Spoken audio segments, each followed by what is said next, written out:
Oh, just some scary movie. You like scary movies? Uh-huh. What's your favorite scary movie? Might.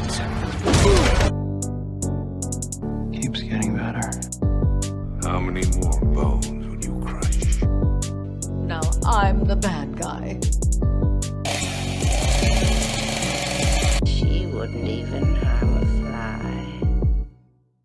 Welcome back to Villain Review, episode 109, and today we are looking at Ghostface from the original 1996 film, Scream. Spoilers for that movie, by the way, yeah. Shout out to the Emperor of Mankind for suggesting Ghostface, and as always, let me know who I should review next. Give me good villains, give me bad villains, whatever you're feeling. Scream is a great movie, but is Ghostface a good villain? Let's find out.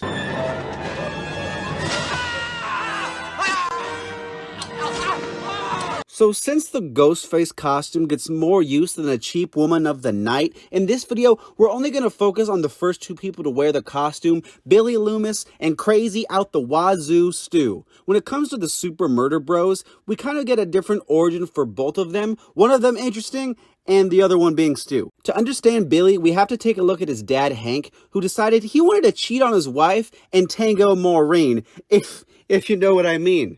Am I right? They had sex. Yeah. Because he cheated on his wife, the two would get divorced, leaving Billy to blame it all on the woman he cheated with, Maureen Prescott. Billy would then make it his mission to kill Maureen and her daughter Sydney in an act of revenge for tearing his family apart. Pretty interesting motive, right? It's good stuff. Well, just wait until you hear Stu's motive. So in order to understand Stu's motive, you have to understand that Stu does all of this because of peer pressure.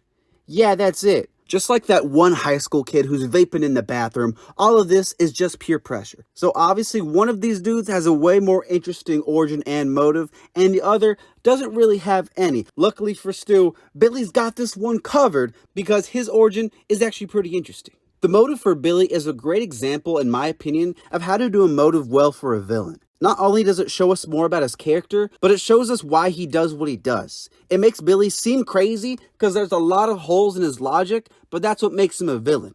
For Stu, I understand that peer pressure is a real thing, but it kind of just seems lazy. Granted, it does show us that Stu is sort of just a lapdog for Billy, and there definitely are people like that, but as far as a motive goes, it's just not as interesting as Billy. But don't worry, guys, don't worry. Stu is not complete trash. He's going to make a great fourth quarter comeback right now. Oh, you want to play psycho killer? Can I be the helpless victim? So for all the diehard Stu fans, because I know that they're out there, I know they exist, this category is for you.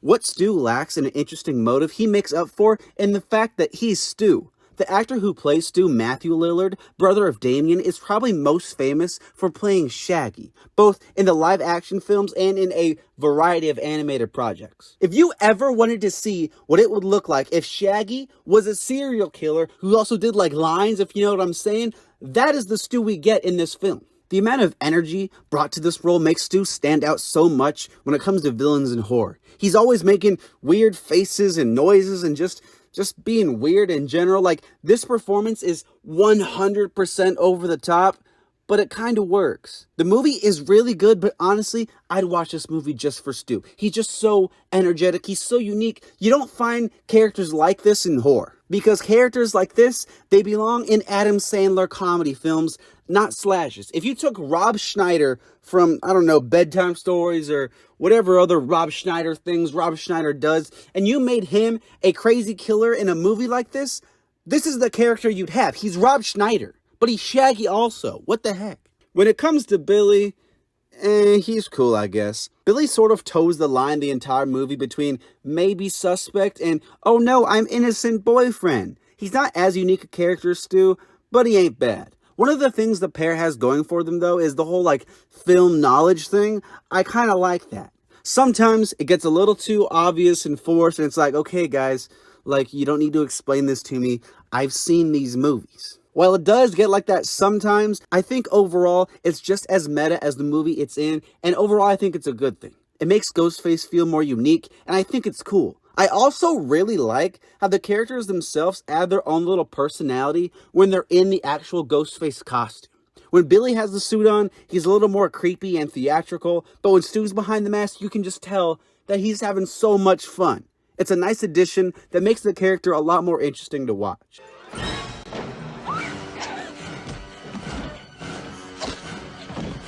Wow, I wonder what we're going to talk about here. Come on, guys. You know what we're going to talk about. It's the intro scene. The intro to Scream is one of the best scenes in all of horror, and I fully believe that. Not only is it one of the best scenes in horror, it's just a classic scene in film as a whole. The scene is an incredible one to start off on because we get right into the action, setting up Ghostface, the two bozos, and even showing us how the Aztec Empire and all those old people, how your grandparents used to make popcorn. It's interesting stuff. I love how the voice starts off just kind of friendly and like flirty, and then gets worse and worse over time. I think scenes like this are the reason that no matter how old you are or like swole, if you ever hear a floorboard creak or like a book fall when you're home alone, it can still be pretty scary. I love the way the scene builds and how the tension always rises. And for those expecting to see Drew Barrymore, their favorite actress of all time, in the movie, it's a great twist. Watch the movie just for this one scene and never forget that Jason didn't come until part 2.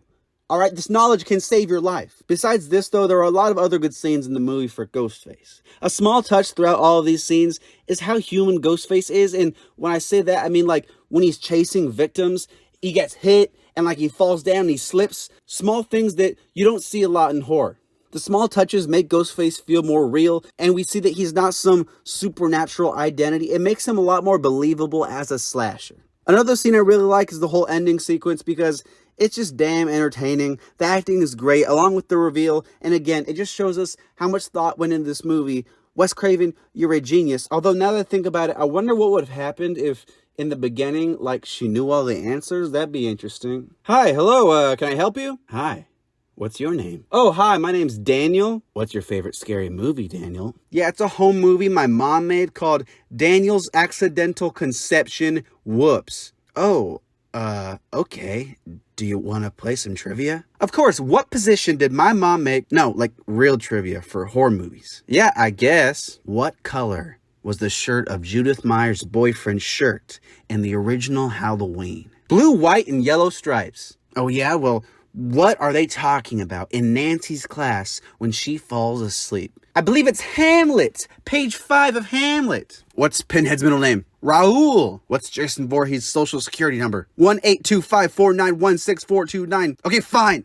You win. Cool. Since you were gonna kill me if I lost, what happens now?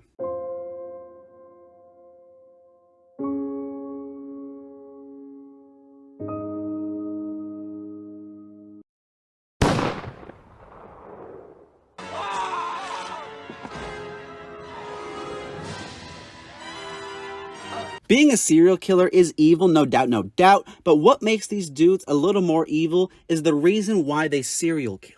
For Billy, we see somebody who wants to ruin the whole entire family, all because his dad couldn't keep it in his pants. It's one thing to want revenge, but I feel like at a certain point, Billy really starts to enjoy the killing. At the end of the film, when Billy and Stu need to stab each other for their alibi, you can tell that Billy's having a good time. When he stabs Stu, it looks like he's kind of like excited, kind of turned on. I don't really know what's going on. Just look at this face. This face is not the face of a dude who wants revenge. This is the face of a dude who's having fun. This is the face I make when my little brother, who's like 4 feet tall, challenges me to a dunk contest, and I'm going Dr. J on it. Stu, on the other hand, I don't think is evil. Is he messed up in the head? Yeah, sure. Is he a subject to peer pressure? Yeah, of course. But evil? I'm not sure. As I say that, I realize that he's having an absolute blast while killing these people. So, yeah, maybe he is evil. Evidence is all right there, baby. What if your father snapped? Your mother's anniversary set him off and he went on a murder spree, killing everyone. While only one half of Ghostface has a good origin, overall it's good enough. Matthew Lillard brings an over-the-top performance that somehow works really well, and I enjoy Billy too. Billy, you're good enough. The opening scene is one of the best in horror, and there are a lot of other good scenes. The two are evil, they're pretty interesting characters, and they stand out, and they earn their rightful place in the hierarchy of horror slashers. I'm going to give Ghostface an 8.